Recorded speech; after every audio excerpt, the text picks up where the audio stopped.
Ya, shalom saudaraku yang dikasih Tuhan. Banyak yang tidak hadir. Oh, welcome to Levi. How are you? Good. Ya, banyak yang tidak hadir ya. Oh, minum, oke. Ya, thank you. Ya,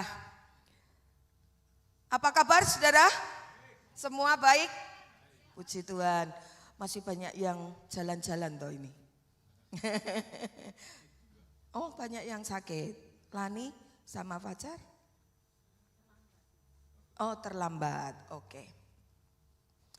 Ya, saudaraku, seperti yang sudah Bapak Ibu Saudara baca bersama, pada sore hari ini saya akan menyampaikan firman Tuhan dengan tema yang telah ditetapkan oleh Bapak Gembala untuk saya sampaikan pada sore hari ini, berjudul Hidup Rukun di dalam Keluarga dan Komunitas.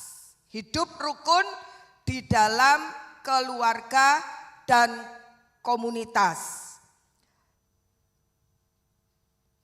Kita akan membaca ayat-ayat sebagai pemula.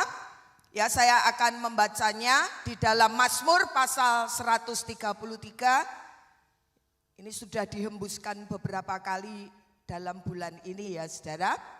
Mazmur 133 ayat 1 sampai dengan ayat yang ketiga, nyanyian ziarah Daud. Sungguh alangkah baiknya dan indahnya apabila saudara-saudara diam bersama dengan rukun. Seperti minyak yang baik di atas kepala meleleh ke janggut, yang meleleh ke janggut Harun dan ke leher jubahnya. Seperti embun gunung Hermon yang turun ke atas gunung-gunung Sion. Sebab kesanalah Tuhan memerintahkan berkat kehidupan untuk selama-lamanya. Ya, amin. Seperti Siska tadi sudah bilang ya, kalau rukun berkat dicurahkan. Amin. Nah, Bapak Gembala sangat bangga dengan jemaat ini karena kerukunannya sudah terasa ya, Bapak Gembala. Ya, kalau boleh saya saksikan hari Senin aja waktu Tante Flora ulang tahun ya. Tante Flora itu kesaksian sampai nangis. Karena apa? Merasa diperhatikan banget ya. Kalau ndak rukun tuh ndak bakal kayak gitu. Ya, ada yang bawa kue, ada yang bawa makanan. Bukan Tante Flora yang undang, tapi kita yang ngerayain gitu ya. Mungkin selain tradisi di sini mungkin begitu ya. Ndak tahu juga sih. Biasanya kita yang iuran kita rame-rame bareng begitu. Tapi saya ndak tahu lah. Ya, saudara, saya ingin saudara perhatikan ini. Kondisi berjauhan tidak ada masalah, itu biasa. Ya. Adoh mambu wangi. Ya, tahu? Tahu ya? Kalau jauh bau harum. Kalau saya deket malah baru bisa bau kalau saya harum.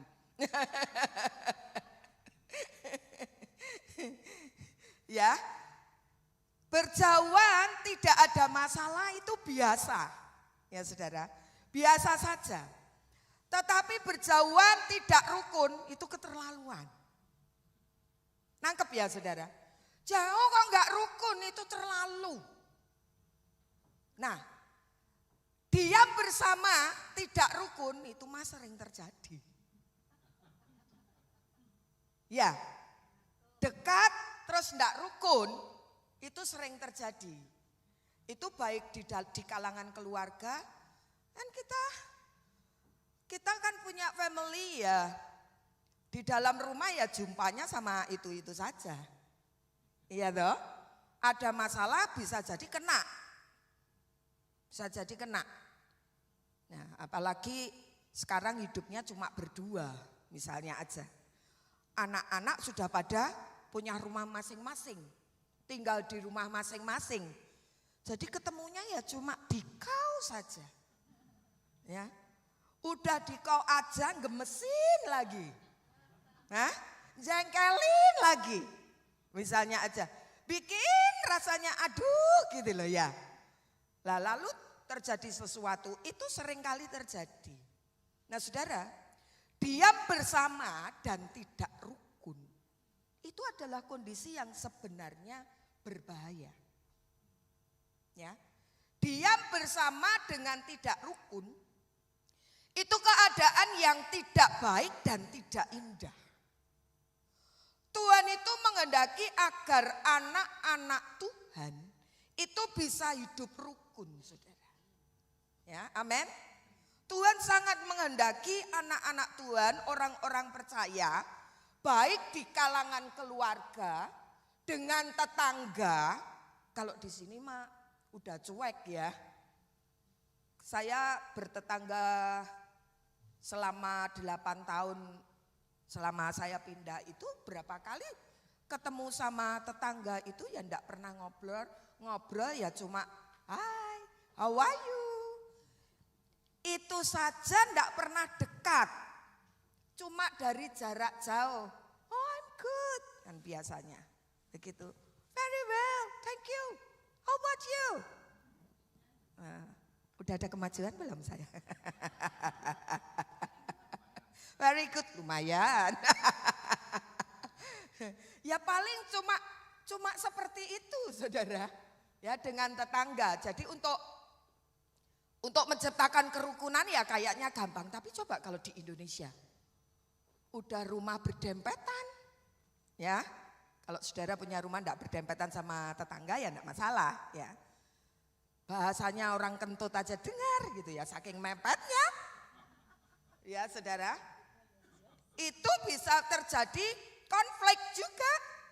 Kan gitu ya. Lah Tuhan mau anak-anaknya di segala komunitas itu ada kerukunan. Mengapa? Ayat yang ketiga di dalam Mazmur 133 tadi dikatakan, sebab kesanalah Tuhan memerintahkan berkat kehidupan untuk selama-lamanya. Itu alasan mengapa Tuhan senang sekali dengan adanya kerukunan. Tuhan itu mau mencurahkan berkat yang berlimpah. Dan itu tidak hanya terjadi dalam waktu yang singkat. Tuhan katakan selama-lamanya. Makanya Tuhan pengen sekali anak-anak Tuhan itu hidup di dalam kerukunan. Nah saudaraku, ada beberapa cara yang bisa kita kerjakan ya, yang bisa kita lakukan supaya kita bisa hidup rukun. Cara-caranya itu tertulis di dalam Filipi pasal yang kedua ayat 1 dan 4 dikatakan demikian. Jadi karena dalam Kristus ada nasihat, ada penghiburan kasih, ada persekutuan roh, ada kasih mesra dan belas kasihan. Karena itu sempurnakanlah sukacitaku dengan ini. Hendaklah kamu sehati sepikir dalam satu kasih, satu jiwa, satu tujuan. Dengan tidak mencari kepentingan sendiri atau puji-pujian yang sia-sia. Sebaliknya hendaklah dengan rendah hati yang seorang menganggap yang lain lebih utama daripada dirinya sendiri.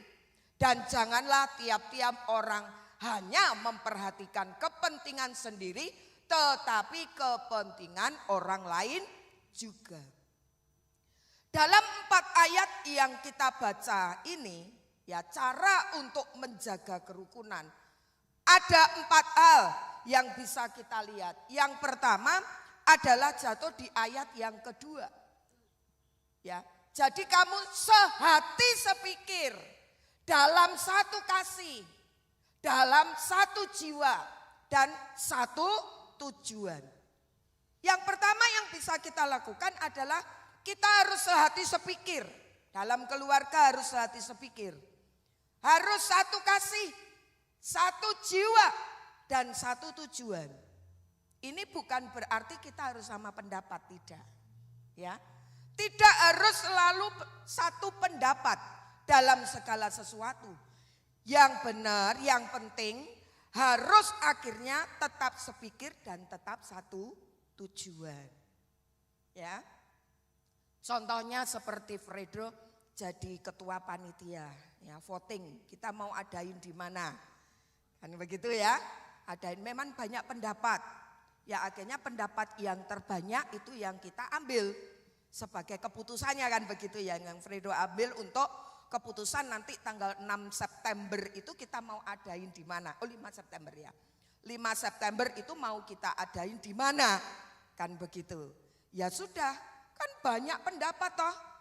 Istrinya sendiri aja gimana kalau di Bonerik di Chinese restoran, supaya ini kita mau perlu ngobrolnya atau makannya, kan begitu.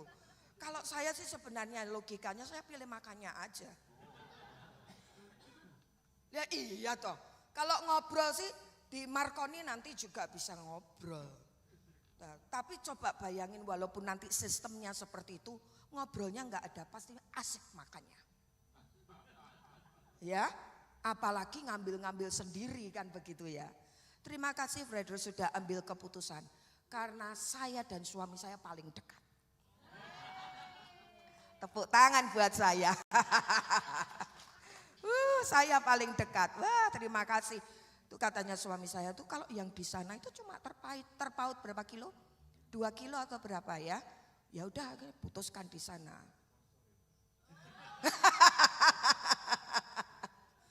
Mari kita berdoa supaya dijamah hatinya.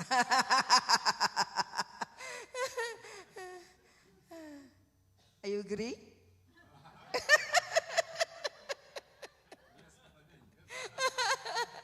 Diberkatilah yang memberi. Tapi kalau nggak rela ya nggak usah lah.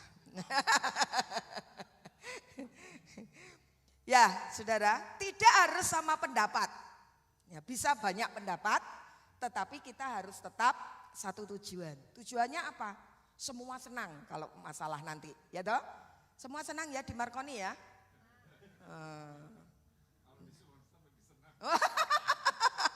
Kalau disponsori lebih senang. Ya. Ya, yang kedua saudara, ayat yang ketiga dikatakan dengan tidak mencari kepentingan sendiri, perhatikan berikutnya, atau pujian yang sia-sia. Saudara kalau perhatikan dengan ayat yang keempat itu sedikit ada bedanya. Walaupun seolah-olah sama ya.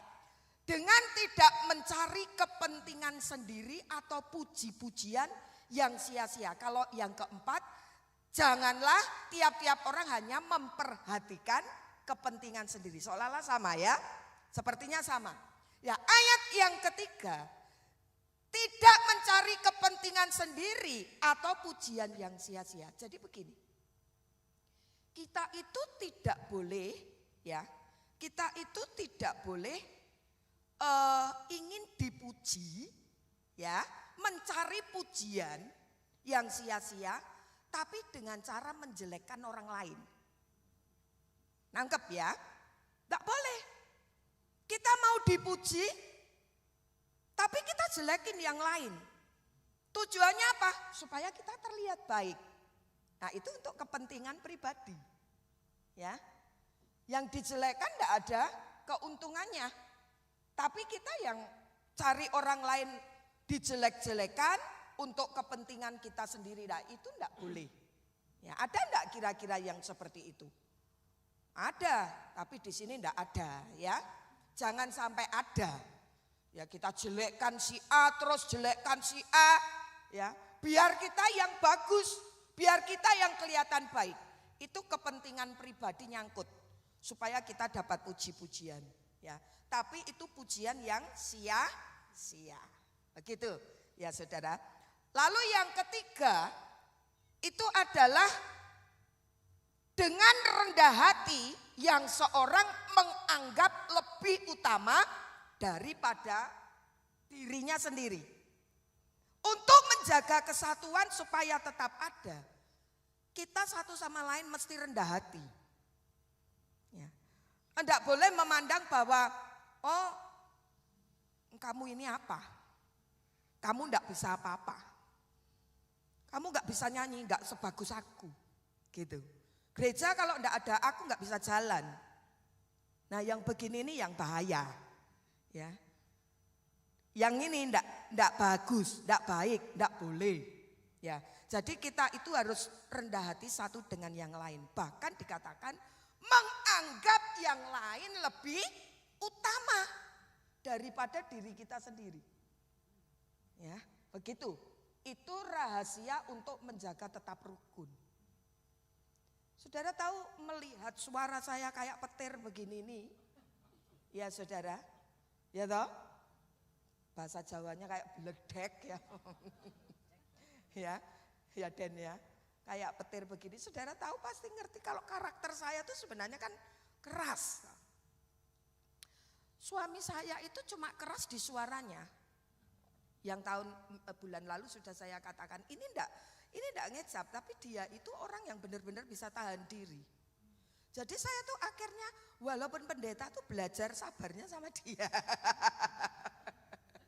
Loh iya saudara, jadi belajar untuk ini, kalau suara mah enggak bisa dikurangin. Volume ya tetap seperti ini. Ya ngomong tiap hari apalagi sama suami saya. Dia biasa keras dan juga saya volumenya maksudnya. Tapi enggak ada tujuan apa-apa yang mau marah begitu.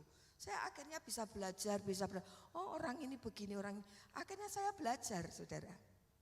Ya, jadi bukan berarti mau kita, harus aku. Kamu nggak usah begitu. Itu jangan. Ya. Lalu yang selanjutnya jangan hanya memperhatikan kepentingan sendiri. Semua untuk aku yang tadi saya katakan. Ini semua untuk aku. Ini harus aku. Semua perhatiannya harus ke aku. Oh ini semua buat aku. Nah ini benar-benar egois. Ya. Nah ini enggak boleh. Kalau kita seperti ini, itu tidak akan tergalang kesatuan dan persatuan di antara kita. Ya. Saya sendiri masuk di gereja ini, saya merasa kesatuan dari kita itu cukup bagus. Ya. Yang masih teringat di dalam ingatan saya enggak bisa, suami saya itu enggak bisa datang ke gereja, saya harus khotbah, saya enggak bisa datang, maunya tuker jadwal, maksudnya tuker jam begitu, tuker hari. Bapak Gembala bilang sudah saya jemput saja, gitu ya. Jadi Bapak Gembala memberi contoh kepada kita, rela jemput saya, balik lagi. Nanti kalau memang Pak Uwat enggak bisa saya antar lagi, oh enggak, dia biar pulang nanti jemput saya. Minggu berikutnya rencananya enggak datang, Yosi yang turun. Nanti saya yang akan jemput, tapi puji Tuhan akhirnya batal, dia bisa. Nah, waktu hari Senin Tante Flora ulang tahun, diteleponlah saya sama Yeni. Cik, di mana? Di rumah. Mau ikut acara ulang tahunnya Tante Flora? Oh ya mau saja. Nah ya, soalnya kan tahu bahwa suami saya enggak bisa ngajak kemana-mana. Sebelumnya hari Sabtu, Cik ada di mana? Di rumah. Ayo jalan-jalan ke kafe ponakanku Linda. Nah, nanti Siska yang driving. Oh ya, wah jadi saya tahu tuh keliling. Yang belum saya jalani, saya lewati begitu. Ya saudara, ini adalah wujud dari kesatuan di antara kita. Jadi ya saya merasakan keakraban, persaudaraan di antara saudara. Secara khusus perhatian yang luar biasa itu saya rasakan. Dan begitu juga tentang kafe, ya saudara.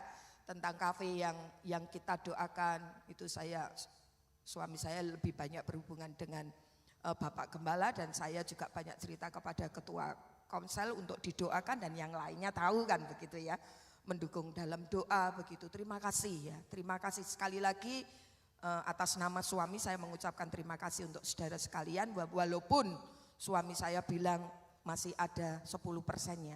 Semula 99, akhirnya nambah lagi. Jadi 90%. Loh, kenapa kok jadi 90%? Saya bilang gitu. Dia itu masih ada kekhawatiran. Soalnya maninya belum di tangan. Gitu. Saya bilang sama suami saya, sudahlah kok percaya sama Tuhan. Itu sudah 90% begitu tuh pasti. Nah, iya toh. Ya enggak apa-apa, kadang-kadang iman seseorang kan enggak sama. Ya, tapi saya mau supaya kita semua belajar. Saya bilang sama dia, kalau uang sudah di tangan itu bukan iman. Ya, itu sudah laku. Kalau uang di tangan itu bukan iman. Kita mesti belajar, saya bilang gitu. Ya, memang kita tidak bisa paksa, tapi mesti kita belajar. Terima kasih. Ya, terima kasih tadi hari ini saya mendengar bosnya Bekenko itu sudah telepon lagi bahwa Selasa kamu datang ke head office untuk urusan itu. Sepertinya bakal ya tadi jadi 99% itu. Ya, boleh tepuk tangan untuk Tuhan Yesus dan untuk saudara yang sudah membantu kami di dalam doa. Terima kasih. Ya. Nah, saudara, selanjutnya, wah kayaknya ini khotbah paling singkat ini. Enggak apa-apa ya. Oh, ada makan? Are you sure? Wah, Tuhan tidak membiarkanku kelaparan. Upah seorang pengkhotbah. Ya, saudaraku. Terlebih sebelum saya sampaikan ya, saudara perhatikan 4 kunci membangun kerukunan ya, seperti ini yang tadi ya. Jadi sehati sepikir itu satu kesatuan, lalu tidak mencari kepentingan sendiri, itu kita mesti belajar hati kita supaya memiliki motivasi yang baik, dan harus rendah hati itu merupakan sikap hati yang harus kita miliki, serta belajarlah untuk peduli dengan yang lainnya. Oke? Nah, sekarang selanjutnya. Janji berkat besar yang ada di dalam kesatuan itu.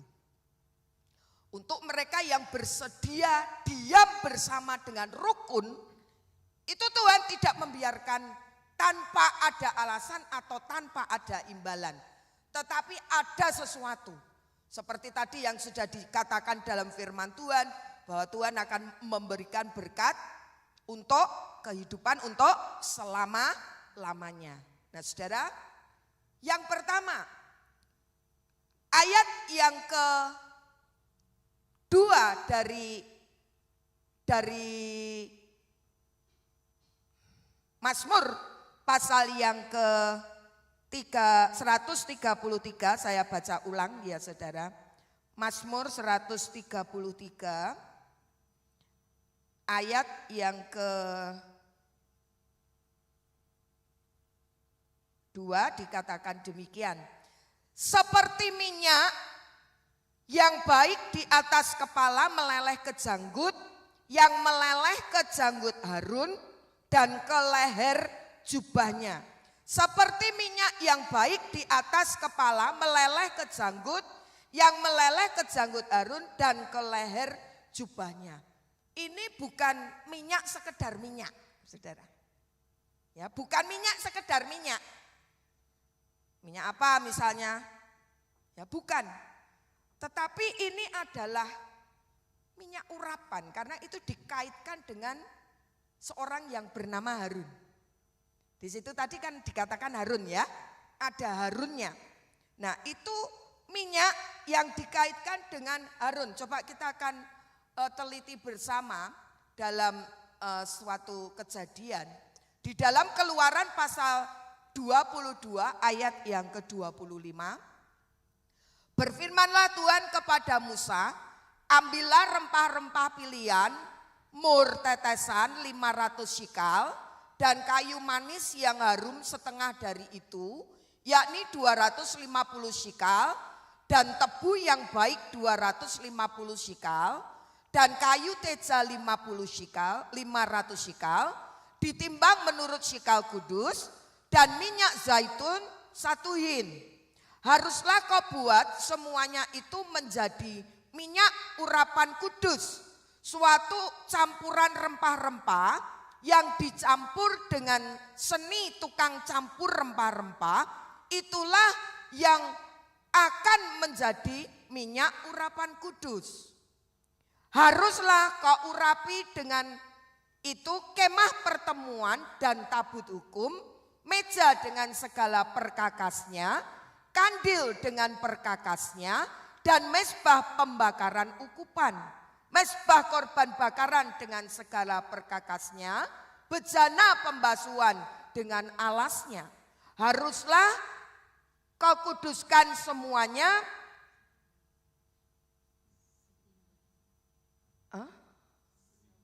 Sehingga menjadi maha kudus. Soalnya itu kurang kaya kayaknya ya. Sehingga menjadi maha kudus, setiap orang yang kena kepadanya akan menjadi kudus. Engkau harus mengurapi Harun dan anak-anaknya dan menguduskan mereka supaya mereka memegang jabatan imam bagiku.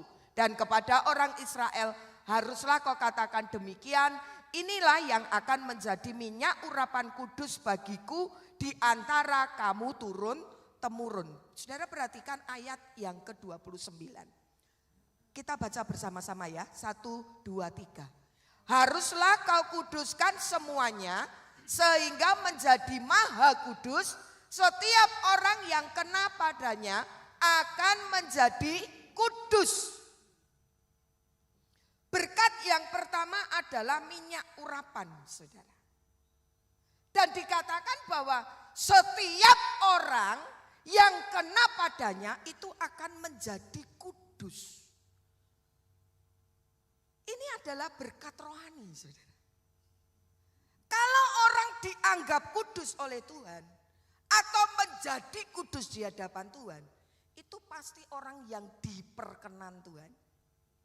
Orang yang berkenan di hati Tuhan itu pasti diberkati Tuhan. Amin. Olehnya Tuhan itu mengatakan rukun. Dia bersama dengan rukun. Baik dalam keluarga, baik dalam gereja, dengan tetangga, segala komunitas yang ada di sekitar kita. Ayo kita membawa kerukunan. Dari diri kita ini, pencipta kerukunan dimanapun kita berada. Ya. Sehingga apa? Kita itu menerima berkat rohani. Dikuduskan karena minyak urapan itu. Sebab yang kena minyak itu bakal menjadi kudus. Saya senang dengan sesuatu yang saya dapat waktu saya persiapan ini.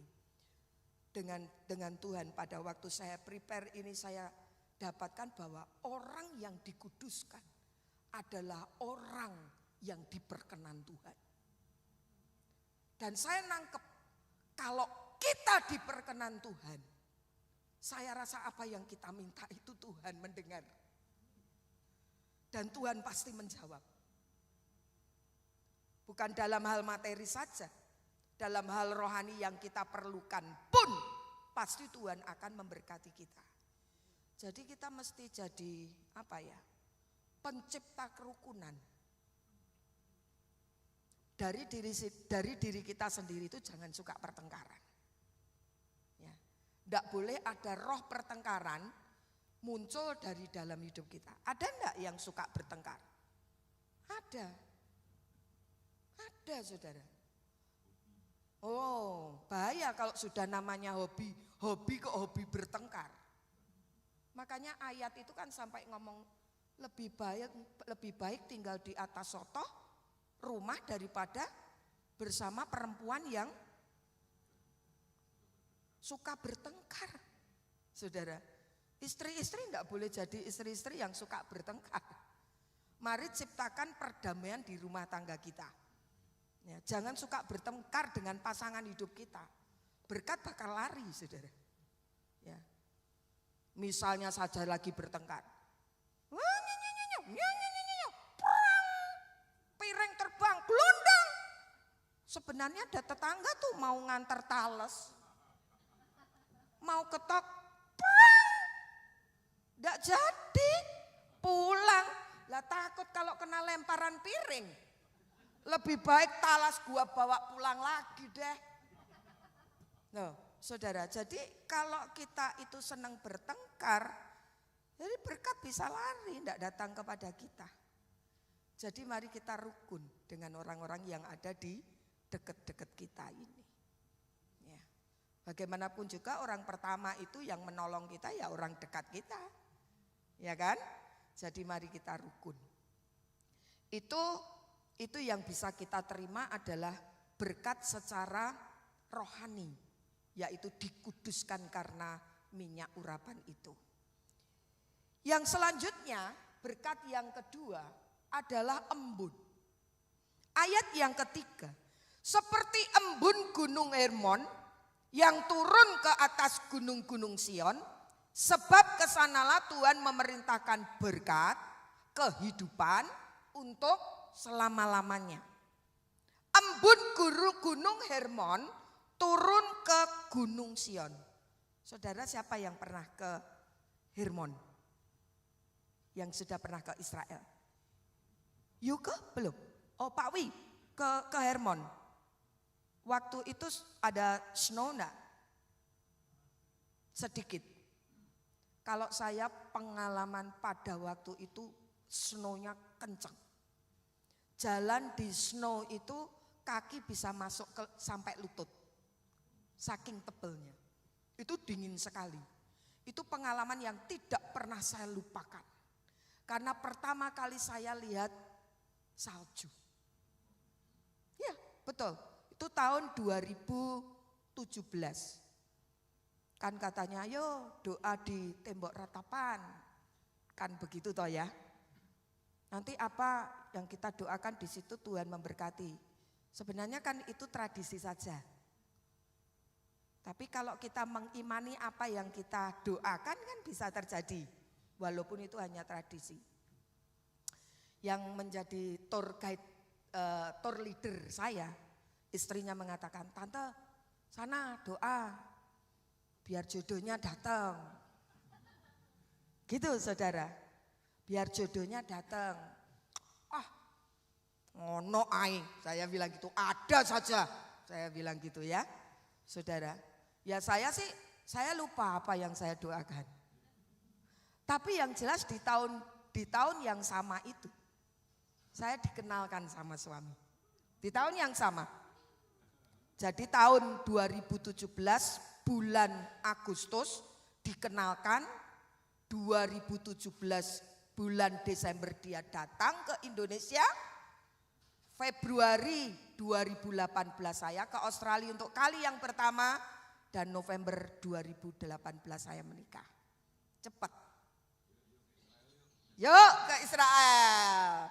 Good idea.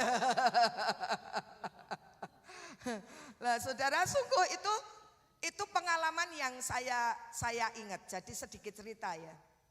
Pada waktu turun salju itu di jalan sudah tebel. Yang istrinya tour leader saya itu, tante salju. Saya turun saudara, karena itu antrian bis para pengunjung itu kan banyak, ya banyak. Saya turun, saya ambil salju, saya buat bulat-bulat begini. Saya senang sekali. Begitu sampai ke Hermon, itu kan kita diizinkan untuk naik kabel car tuh. Dari sini menuju ke puncak gunungnya, ya ke puncak yang lebih tinggi lagi. Jadi saya tuh sampai ke situ dengan kabel car. Bu Lili, mama saya itu sudah bilang gini, Tin, aku takut. Saya bilang begini, ibu pasti bisa. Ayo biar kita punya pengalaman. Kalau enggak kita belum tentu bisa ke sini lagi. Saya bilang, ayo. Akhirnya dengan itu dia semangat kan. Sudah duduk, ketika sudah naik kabel car kan bawah salju orang main ski begitu saudara ya. Saya lihat dari atas. Saya lihat, loh Bu kenapa? Nangis ternyata Bu Lilinya. Mama saya nangis senang. Karena lihat luar biasanya Tuhan. Nah saya bisa sampai ke sana. Saudara, jadi Hermon itu kalau menurut letak geografis ya di Israel sana, Hermon itu di bagian utara. Di bagian utara dikatakan bahwa embun itu turun dari utara ya, dari Hermon ke Sion. Sion itu sebelah selatan. Selatannya Yerusalem. Ya, bagian selatan. Saudara, ini kan jauh toh. Dari utara turun ke selatan. Ini jaraknya cukup jauh. Saya ingin menyingkapkan satu kebenaran untuk kita semua. Orang yang rukun, orang yang bisa hidup damai bersama-sama dengan yang lain. Berkatnya itu seperti embun yang turun dari Hermon ke Sion. Itu berkat jasmani. Saya ingin ngajak saudara untuk membaca satu ayat. Berkat yang diterima oleh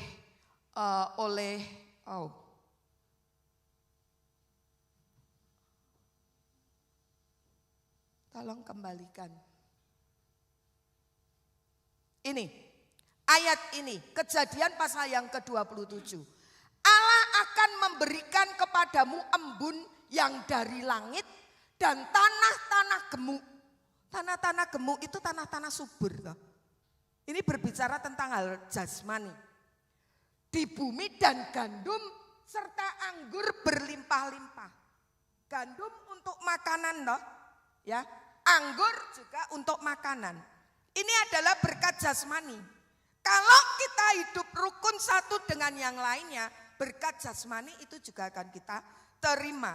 Berkat yang dari jauh. Saya ingin katakan saudara, berkat yang dari jauh itu apa? Adalah berkat yang tidak terduga. Berkat yang tidak terduga akan saudara terima apabila kita bisa diam bersama dengan rukun. Berkatnya besar ya saudara? Berkatnya besar. Jadi mari kita belajar untuk bisa berdamai dengan diri kita dan dengan orang lain. Ya, kalau orang tidak bisa berdamai dengan diri sendiri, sulit juga untuk berdamai dengan orang lain. Jadi mesti kita kontrol diri, periksa diri, introspeksi diri kita sendiri, bahwa kita bisa berdamai dengan diri kita sendiri. Ya. Makanya yang kemarin minggu sudah disampaikan antara yang disampaikan hari kemarin, minder dan sombong. Minder itu orang yang menilai diri terlalu rendah. Kalau sombong menilai diri terlalu tinggi. Kita mesti ada rendah hati. Ya begitu saudara. Jadi ketika merasa diri rendah, merasa diri tak berdaya, kita tahu punya Tuhan yang kuat. Ketika kita mulai sombong, kan kita kadang-kadang sombong toh. Kita sadar bahwa oh ini tidak boleh. Lalu kita turunkan, ampuni aku Tuhan. Nah itu orang yang bisa ngontrol diri. Itu bisa koreksi diri sendiri. Kita mesti berdamai dengan diri sendiri. Ya ini sebenarnya tidak ada di catatan saya loh saudara. Kenapa kita mesti berdamai dengan diri sendiri? Kalau kita bisa berdamai dengan diri sendiri, kita akan bisa terima dengan banyak orang.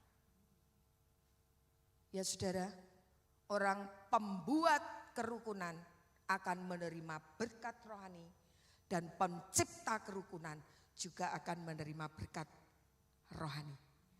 Jasmani, berkat dari jauh, dari Hermon turun ke Sion, embun itu. Ya, berkat jauh, berkat tak terduga. Saudara, berkat tak terduga itu sungguh menyenangkan loh. Ya, berkat tak terduga. Saya itu waktu masih baru berapa tahun yang lalu lah ya. Berapa tahun yang lalu. Kalau nemuin uang misalnya aja 10 sen gitu kan paling saudara enggak akan ambil loh. Loh, ya toh, 10 sen buat apa? Gitu ya. Kalau $50, dia. Itu dia yang ingin saya katakan juga. Tapi saya enggak ada pengalaman itu. Jadi itu diinjek. Nah, saudara waktu itu saya masih ikut suami kerja ya saudara. Jadi ada jadwal kerja, pokoknya kerja ya baru-baru toko masih baru itu saya kerja terus saudara. 12 jam, Monday to Friday, dari minggu ke minggu begitu ya saudara kerja terus. Cuma ya tidak sepenuhnya kalau dia memang benar-benar 12 jam. Pagi-pagi itu saya tuh tidak biasanya, ini berkat tak terduga ya saudara, cerita yang bisa saya sampaikan. Nggak pernah tiba-tiba jam 7 Wulut itu baru buka, saya tiba-tiba pengen ke Wulis itu. Saya bilang sama suami saya, kok saya mau ke Wulis. Saya bilang, ya sudah saya jalan. Kalau jam 7 kan belum banyak orang karena baru buka ya saudara. Nah ketika dari jauh tuh saya melihat di lorong itu, apa ya itu ya? Nah saya deketi, semakin dekat semakin kelihatan, loh hijau. Hah? Hah? Oh $100, ya. Loh hijau, saya bilang dalam hati, ini ada yang punya ndak ya? Ya memang ya reaksi lumrah lah ya, namanya manusiawi. Kan kesana kemari, ada orang ndak ya gitu. Lah kalau ada orang ya sudah ndak saya ambil. Nah karena tidak ada orang walaupun itu sudah ada. Waktu itu kalau seandainya ada yang bilang uangku hilang begitu, atau dia sudah bilang tapi saya tidak ngerti omongannya, ya tidak tahu lagi. Ya waktu itu tidak ada yang nyari, ya udah saya masukkan itu. Ini berkat yang tak terduga loh ya saudara. Ya $100, ya saya seneng, yang kasihan itu yang kehilangan itu loh. Iya toh. Tapi berkat tak terduga ya, namanya berkat tak terduga ya siapa minta, gitu.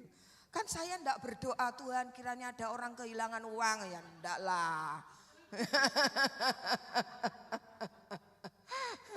Iya, jadi kan $100 kan ya cukup banyak toh saudara. Nah, iya 1 juta uang Indo.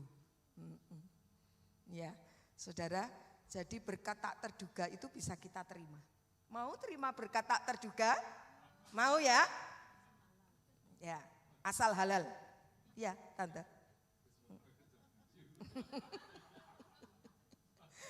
Itu halal loh Tan yang saya tadi terima itu. Iya, itu berkat sungguhan ya. Senang sih, senang, cuma kan yang kehilangan sedih gitu. Ya, saudara, mari kita menjadi orang pencipta damai. Ya, di sekitar kita, baik di keluarga, di komunitas gereja ini, mari kita buat yang sudah rukun tambah rukun. Amin. Yang sudah saling mengasihi tambah saling mengasihi. Yang kita sudah memberikan perhatian, mari tambah memberikan perhatian satu dengan yang lain. Itu saja yang bisa saya sampaikan. Ya saudara, mari pemusik kita akan naikkan pujian yang tadi ya.